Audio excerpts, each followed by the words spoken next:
117 years ago, the Monroe Doctrine was conceived by our government as a measure of defense in the face of a threat against this hemisphere by an alliance in continental Europe.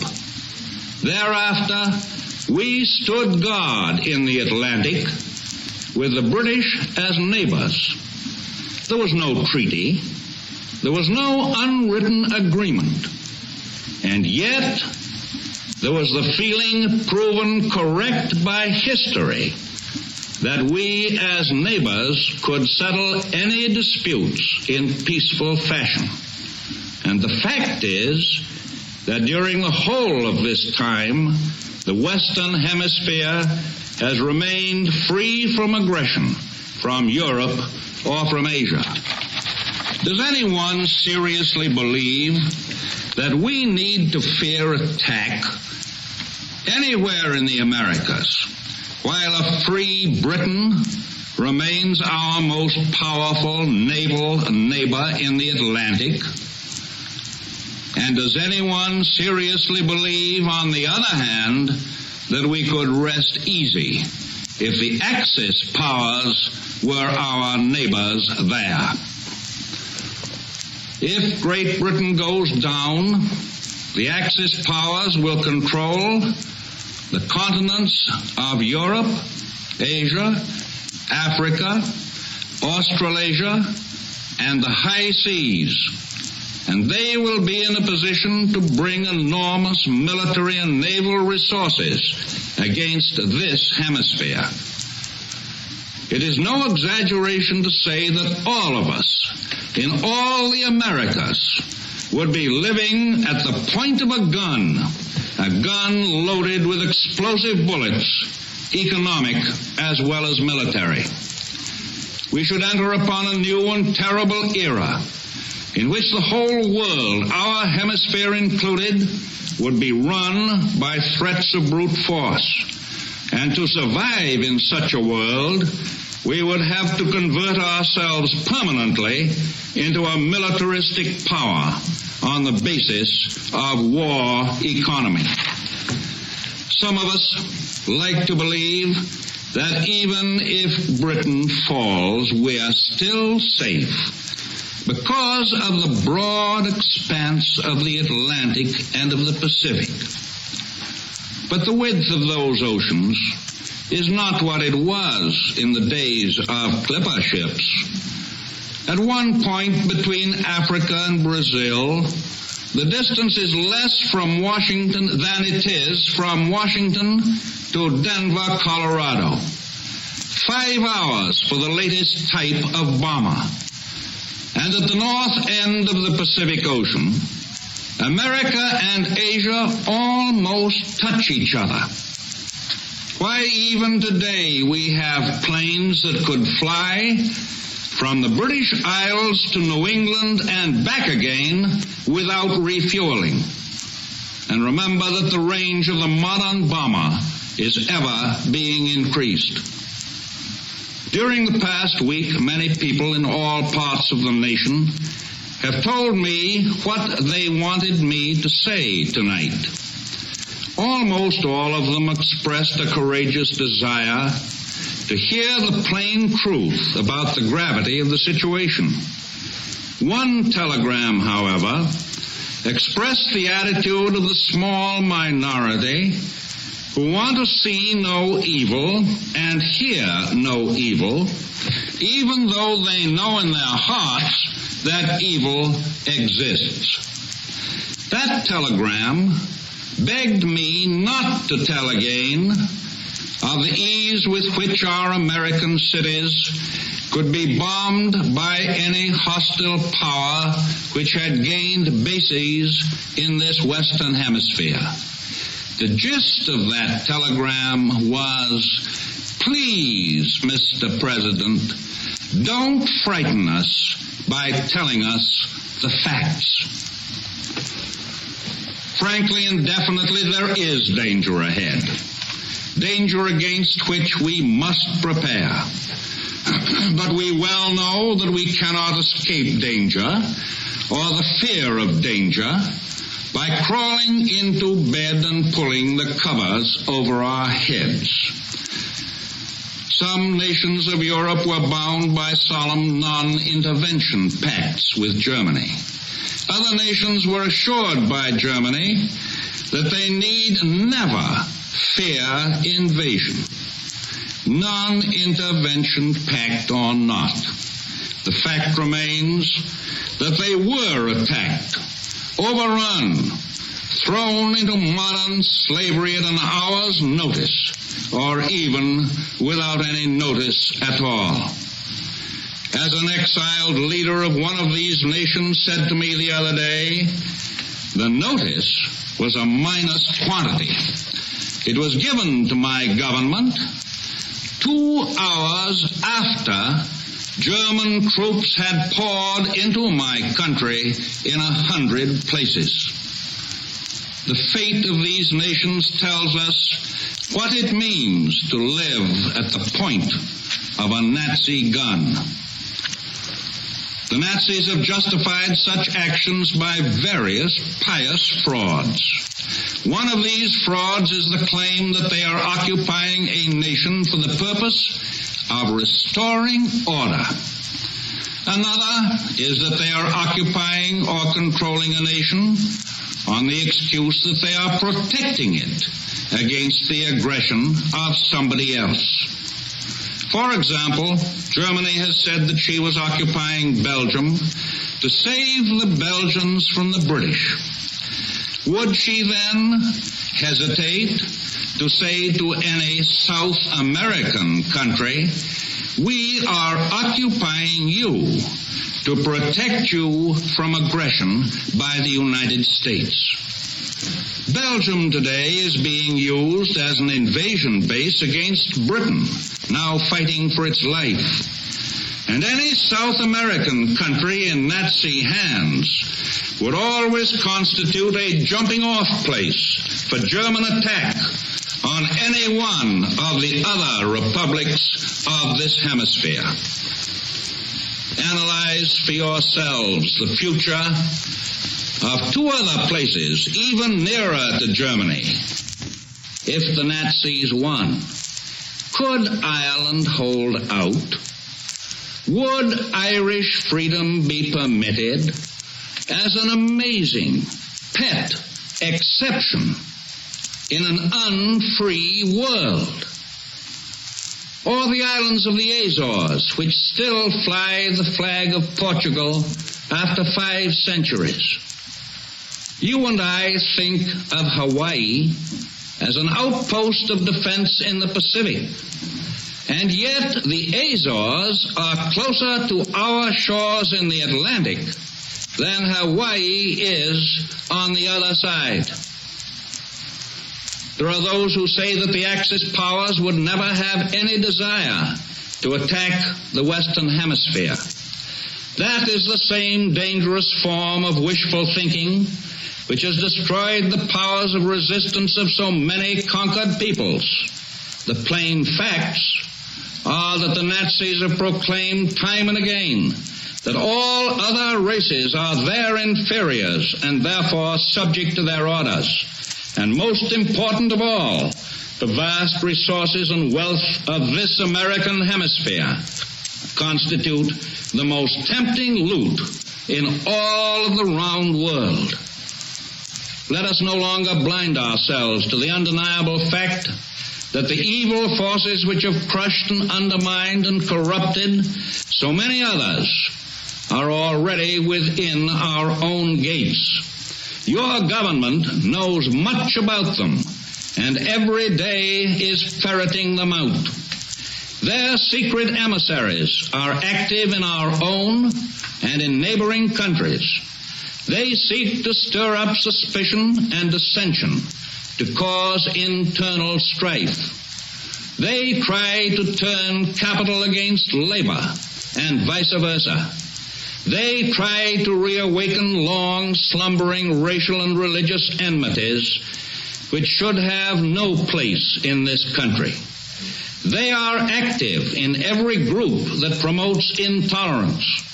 They exploit for their own ends our own natural abhorrence of war. These trouble breeders have but one purpose.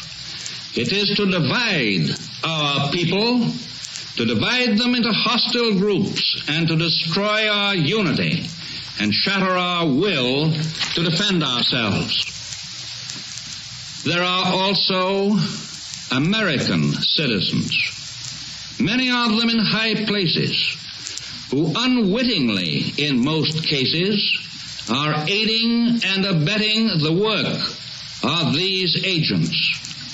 I do not charge these American citizens with being foreign agents, but I do charge them with doing exactly the kind of work that the dictators want done in the United States. These people not only believe that we can save our own skins by shutting our eyes to the fate of other nations. Some of them go much further than that. They say that we can and should become the friends and even the partners of the Axis powers. Some of them even suggest that we should imitate the methods of the dictatorships. But Americans never can and never will do that. The experience of the past 2 years has proven beyond doubt that no nation can appease the Nazis. No man can tame a tiger into a kitten by stroking it. There can be no appeasement with ruthlessness. There can be no reasoning with an incendiary bomb. We know now that a nation can have peace with the Nazis only at the price of total surrender. Even the people of Italy have been forced to become accomplices of the Nazis, but at this moment they do not know how soon they will be embraced to death by their allies. The American appeasers ignore the warning to be found in the fate of Austria, Czechoslovakia, Poland, Norway, Belgium, the Netherlands, Denmark, and France. They tell you that the Axis powers are going to win anyway, that all of this bloodshed in the world could be saved, that the United States might just as well throw its influence into the scale of a dictated peace and get the best out of it that we can. They call it a negotiated peace. Nonsense. Is it a negotiated peace if a gang of outlaws surrounds your community and on threat of extermination makes you pay tribute to save your own skins? For such a dictated peace would be no peace at all. It would be only another armistice leading to the most gigantic armament race and the most devastating trade wars in all history. And in these contests, the Americas would offer the only real resistance to the Axis power. With all their vaunted efficiency, with all their parade of pious purpose in this war, there are still in their background the concentration camp and the servants of God in chains. The history of recent years proves that the shootings and the chains and the concentration camps are not simply the trenchant tools, but the very altars of modern dictatorships. They may talk of a new order in the world, but what they have in mind is only a revival of the oldest and the worst tyranny. In that, there is no liberty, no religion, no hope. The proposed new order is the very opposite of a United States of Europe or a United States of Asia. It is not a government based upon the consent of the governed. It is not a union of ordinary, self-respecting men and women to protect themselves and their freedom and their dignity from oppression. It is an unholy alliance of power and pelf to dominate and to enslave the human race. The British people and their allies today are conducting an active war against this unholy alliance. Our own future security is greatly dependent on the outcome of that fight. Our ability to keep out of war is going to be affected by that outcome. Thinking in terms of today and tomorrow, I make the direct statement to the American people that there is far less chance of the United States getting into war if we do all we can now to support the nations defending themselves against attack by the Axis than if we acquiesce in their defeat, submit tamely to an Axis victory, and wait our turn to be the object of attack in another war later on. If we are to be completely honest with ourselves, we must admit that there is risk in any course we may take.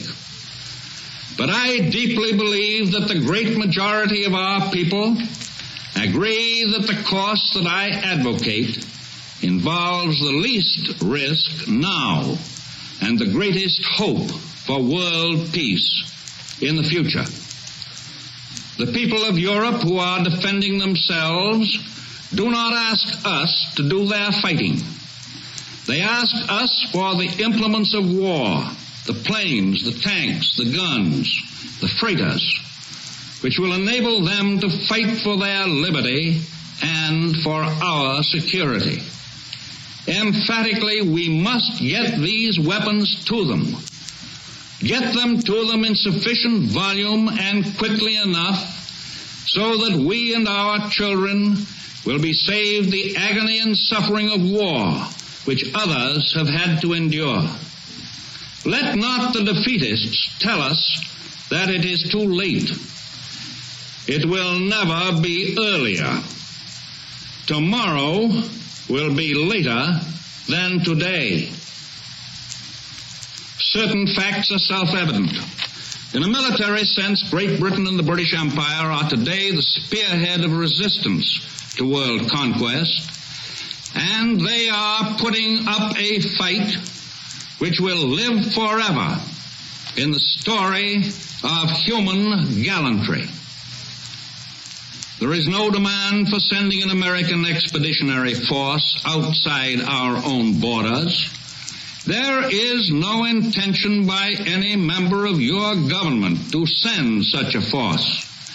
You can, therefore, nail any talk about sending armies to Europe as deliberate untruth. Our national policy is not directed toward war.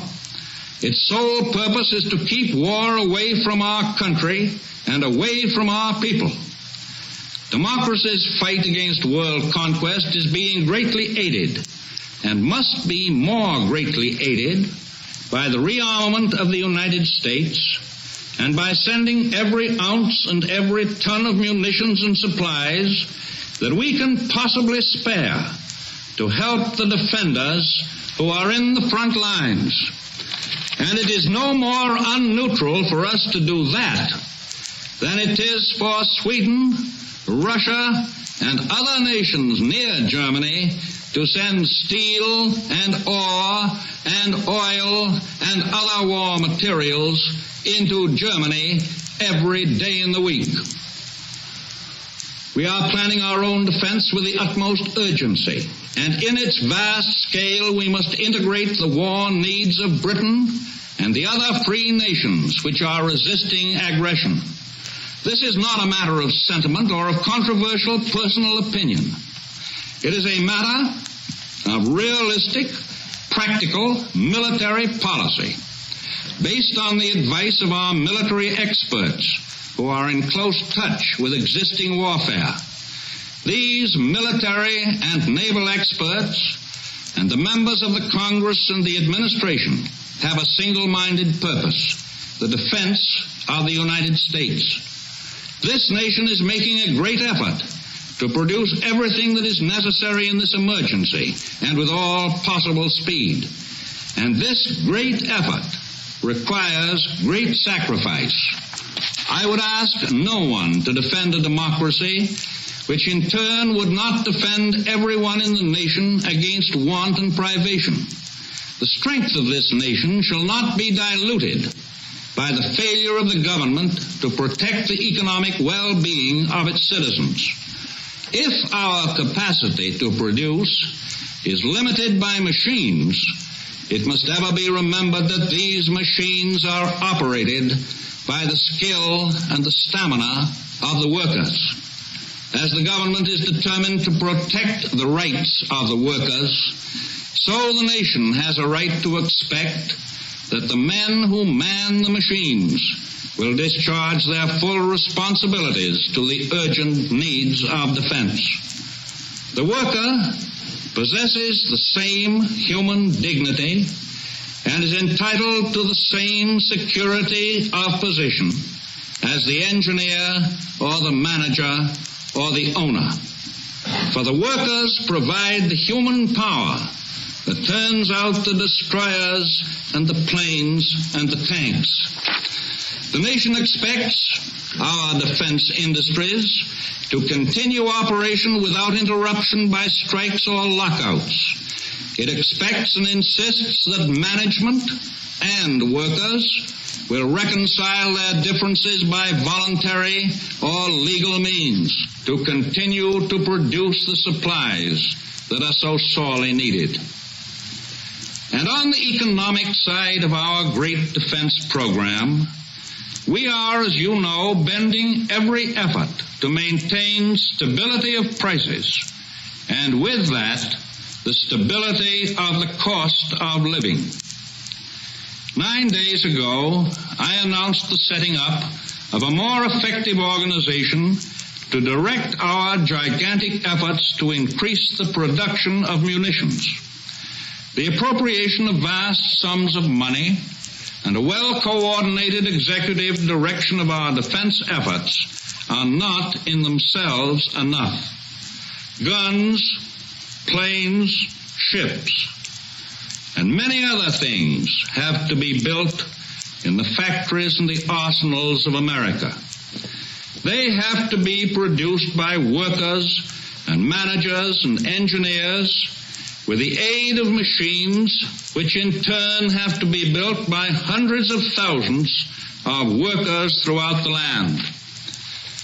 In this great work, there has been splendid cooperation between the government and industry and labor, and I am very thankful.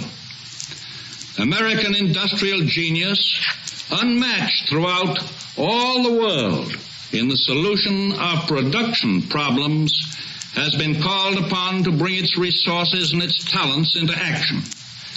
Manufacturers of watches, of farm implements, of linotypes and cash registers, and automobiles and sewing machines and lawn mowers and locomotives are now making fuses and bomb-packing crates and telescope mounts and shells and pistols and tanks.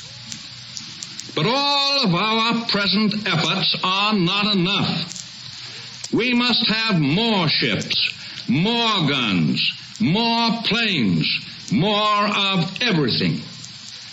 And this can be accomplished only if we discard the notion of business as usual. This job cannot be done merely by superimposing on the existing productive facilities the added requirements of the nation for defense. Our defense efforts must not be blocked by those who fear the future consequences of surplus plant capacity. The possible consequences of failure of our defense efforts now are much more to be feared. And after the present needs of our defense are past, a proper handling of the country's peacetime needs will require all of the new productive capacity, if not still more. No pessimistic policy about the future of America shall delay the immediate expansion of those industries essential to defense. We need them. I want to make it clear that it is the purpose of the nation to build now with all possible speed every machine, every arsenal, every factory that we need to manufacture our defense material. We have the men, the skill, the wealth, and above all, the will. I am confident that if and when production of consumer or luxury goods in certain industries requires the use of machines and raw materials that are essential for defense purposes, then such production must yield and will gladly yield to our primary and compelling purpose.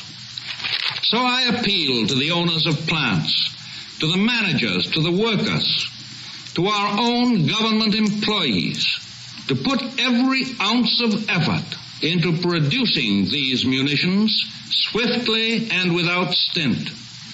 With this appeal, I give you the pledge that all of us who are officers of your government will devote ourselves to the same wholehearted extent to the great task that lies ahead.